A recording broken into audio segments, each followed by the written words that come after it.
రైతులకు వ్యతిరేకంగా తీసుకొచ్చిన 3 చట్టాలను రైతులకు వ్యతిరేకంగా తీసుకొచ్చిన 3 చట్టాలను రద్దు చేయాలి. చట్టాలను రైతులకు వ్యతిరేకంగా తీసుకొచ్చిన చట్టాలను రద్దు చేయాలి. రైతులకు వ్యతిరేకంగా కేంద్ర ప్రభుత్వం తీసుకొచ్చిన 3 చట్టాలను రద్దు చేయాలి. వామపక్షాల ఐక్యత మొత్తం జలుపు పడేస్తున్నావు.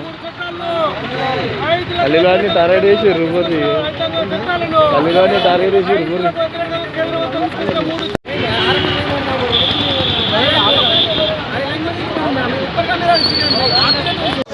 రావడంతో మరి హఠాత్తుగా మరి ఆయనకు మరి హాస్పిటల్ తీసుకునే మరి సందర్భంలో కనబడతా ఉన్నాయి. హాస్పిటల్కి అయినది మరి సూచన మరి తీసుకుని వెళ్తా ఉన్నారు, చూస్తా ఉన్నాము. ఆయన పొద్దున్నే మరి మొత్తం జలుపు పడేస్తున్నావు. అల్లిలోని టార్గెట్ చేసి రుపోతి అల్లిలోని టార్గెట్ చేసి రుపోతి